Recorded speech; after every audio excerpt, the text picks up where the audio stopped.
याद है Michael Bay की ट्रांसफॉर्मर्स 2007 के लॉन्डो का पहला क्रश, चमचमाती गाड़ियां और सुपर कूल ऑटोबॉट्स। जब ट्रांसफॉर्मर मूवीज की स्टोरी, बैडएसरी एंड सीजीआई पूरे हॉलीवुड से जनरेशंस आगे थी। एक पर्सपेक्टिव देने के लिए जान लो कि पहली ट्रांसफॉर्मर फिल्म पहली एवेंजर से 6 साल पहले आई थी। और इस टाइम फ्रेम से देखें तो ट्रांसफॉर्मर मूवीज ने एक ऐसा एरा सेट किया था जो कि आने वाली कई सारी फ्रेंचाइजीज को इंस्पायर करने वाला था। लेकिन देखते ही देखते फिर एक के बाद दो, तीन and the final last night के टाइम तक माइकल बे मूवीज के अंदर एक्शन को छोड़कर हर एंगल में वो गिरती ही चली गई। स्टोरी जहाँ पे अननेसेसरी ह्यूमन प्लॉट्स के अराउंड घूमती थी, सीजीआई के नाम पे ओवर कॉम्प्लिकेटेड सिल्वर डिजाइन्स, इन सब का कॉम्बिनेशन एक सुपर बैक फ्लैश में बदल गया। और इस पूरे डाउनफॉल को देखते हुए सारे ओजी ट्रांसफॉर्मर फैंस को लगने लग गया था कि अब ट्रांसफॉर्मर मूवीज में वो बात नहीं रही। बट फिर 2018 में आती है बम्बलबी, एक completely unique story, completely different time and the most amazing thing, the complete redesign of CGI. अब ये रीडिजाइनिंग वाला एंगल इतना इंपॉर्टेंट क्यों था? तो इसका सिंपल सा कारण है नॉस्टैल्जिया। जहां 2018 में नए बच्चे इसके लिए काफी एक्साइटेड थे, वहीं उनके बीच वो सारे ओजी फैंस जो कि अपने बचपन से एडल्टहुड तक ट्रांसफॉर्मर के टॉयज के साथ बड़े हुए, जिन्होंने ट्रांसफॉर्मर के सारे एनिमेशंस को देखा, मूवीज को देखा, अरमाडा को देखा, उनको फाइनली कई सालों के बाद एक बड़ी स्क्रीन पे वही सेम डिजाइन और वही सेम प्राइम, फिर चाहे वो स्टार्टिंग के सीन में साइबरट्रॉन की वॉर हो या अर्थ के ऊपर बम्बलबी का फेयरवेल सीन हो। मेकर्स को यहाँ पे समझ में आ गया था कि ऑडियंस को अब कुछ फ्रेश चाहिए। फैंस को अब यहाँ पे ह्यूमंस के इमोशन से कोई मतलब नहीं है, उनको तो बस अपने फेवरेट ऑटोबॉट्स को भरपूर देखना है, साइबरट्रॉन की लाइफ देखनी है, साइबरट्रॉन का एंड देखना है, जिसके लिए फाइनली कई दशकों के बाद एक ऐसी फिल्म का प्लान बनता है जिसमें ह्यूमंस बिल्कुल नहीं होंगे। ओवर कॉम्प्लिकेटेड सीजीआई को हटा दिया जाएगा और स्टोरी की शुरुआत बिल्कुल ओरिजिन से होगी। और मूवी के मीडियम के लिए इस बार यूज होगा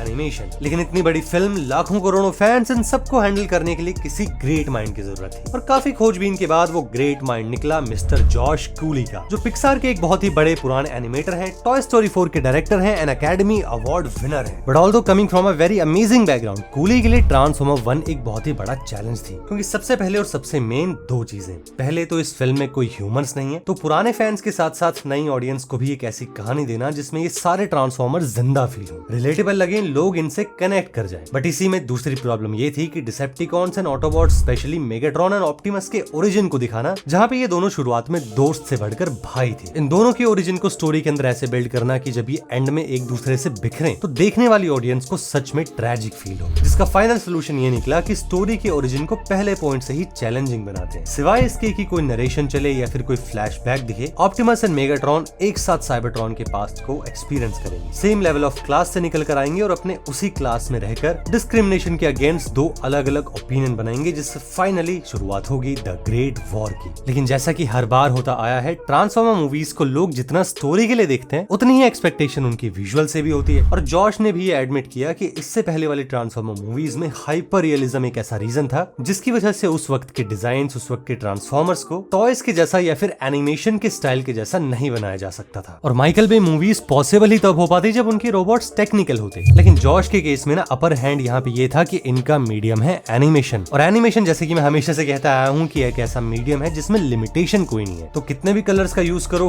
कैसा भी वर्ल्ड बना दो, डिजाइनिंग के साथ क्रेजी कितना भी हो सकते हो। And that's how Josh coolie और उनकी पूरी डिजाइन टीम ने एक ऐसे वर्ल्ड को बनाया जो कि वाइब्रेंट है, क्योंकि ओरिजिन स्टोरी है तो फिर साइबरट्रॉन अपने ग्लोरी डेज में है। And being the most advance planet in the universe, ऐसा एक प्लैनेट सिर्फ एक मेटल बॉल तो नहीं हो सकता। इसलिए फिर साइबरट्रॉन को बनाने के लिए पूरी क्रिएटिविटी का भरपूर यूज किया गया। And specially as a transformer fan, जब मैंने पहली बार इस दुनिया को देखा और अपने फेवरेट ट्रांसफॉर्मर्स को वर्ल्ड सेटिंग में देखा ना, तो मैं तो भाई उसको देखते ही पागल हो गया। और जैसा कि मैंने भी पहले अपनी कई सारी वीडियो में बताया है कि मैं कितना बड़ा ट्रांसफॉर्मर फैन हूँ, स्पेशली ट्रांसफॉर्मर्स प्राइम का, उसको तो मैंने पता नहीं कितनी बार देखा होगा। एंड थोड़ी बहुत जितनी मेरी ट्रांसफॉर्मर्स अरमाडा की यादें हैं, मुझे हमेशा से ये लगता था कि ट्रांसफॉर्मर्स का जो ट्रू नेचर है ना, वो सिर्फ एनिमेशन में ही बाहर आ सकता है। अब देखो, मैं यहाँ पे ये नहीं कह रहा कि मुझे जो है लाइव एक्शन ट्रांसफॉर्मर पसंद नहीं है, क्योंकि भले ही बेवर्स की मूवीज में कितनी भी प्रॉब्लम क्यों नहीं थी, मुझे उसके पहले 3 पार्ट तो बहुत ही अमेजिंग लगते थे। और उनके अंदर भी वो जो डार्क ऑफ मून था ना, उसके तो स्टार्टिंग सीन से लेकर एंडिंग वॉर तक मैंने अपनी लाइफ में इतने बड़े स्केल की मूवी कभी नहीं देखी थी। And let me remind you कि डार्क ऑफ मून का इन्वेजन भी एवेंजर के चित्तौरी इन्वेजन से 1 साल पहले आया था। And although I just love Avengers and the whole MCU world, लेकिन यार तुम एक बार ये साइड बाय साइड कंपैरिजन देखो। डार्क ऑफ मून के अंदर यहाँ पे ये मेगाट्रॉन की फोर्सेस का इन्वेजन एवेंजर के इन्वेजन को हर महीने में मात देता है। बट वही बात है यार कि ट्रांसफॉर्मर की स्टोरी ही इतनी ज्यादा बड़ी है, इसका लोर इतना ज्यादा है कि पहले तो इसको मूवी में बिठाना मुश्किल है, ऊपर से फिर इसको लाइव एक्शन में दिखाना मुश्किल है। मतलब तुम खुद याद करो, इन्होंने रिवेंज ऑफ फॉलन में डेवास्टेटर जैसे डिसेप्टिकॉन को इंट्रोड्यूस किया और उसके डिजाइन से लेकर उसके स्केल इतना ज्यादा क्रेजी था ना कि सबसे पहले तो पूरी सीजीआई टीम के पीसी उड़ गए और उसको बनाने में ही इतना ज्यादा पैसा लग गया था और इतने ज्यादा रिसोर्सेज लग गए थे कि कुछ मिनट से ज्यादा उसका स्क्रीन टाइम हो ही नहीं सकता था। तो ऐसे में सोचो मेट्रोप्लेक्स, ओमेगा सुप्रीम, यूनिक्रॉन जैसे कैरेक्टर्स को तो दिखाना पॉसिबल ही नहीं है। लेकिन यार अब thanks and no thanks to Michael Bay की age of extinction and the last knight, इन दो मूवीज के फेलियर ने एक ऐसा ब्लैक होल बना दिया है जिससे आज तक भी लोग ट्रांसफॉर्मर्स को लेकर कॉन्फिडेंट नहीं है। थ्रू आउट द फैंडम ये बहुत ही कॉमन नोशन बन चुका है कि ट्रांसफॉर्मर्स एज अ फ्रेंचाइज अपनी डायरेक्शन को खो चुका है एंड दैट्स व्हाई अब इस सीरीज को एक कंप्लीट रिक्रिएशन की नीड है जिसमें एनिमेशन एज अ मीडियम से बड़ा टूल और दूसरा नहीं है। आपको इस बारे में क्या लगता है कमेंट करके जरूर बताना एंड अगर आप भी ट्रांसफॉर्मर प्राइम के फैन है तो मेरी इस वाली वीडियो को चेकआउट जरूर करना, आपको बहुत मजा आएगा। और चलिए बस अभी इसी के साथ ही thank you so much for watching this video till the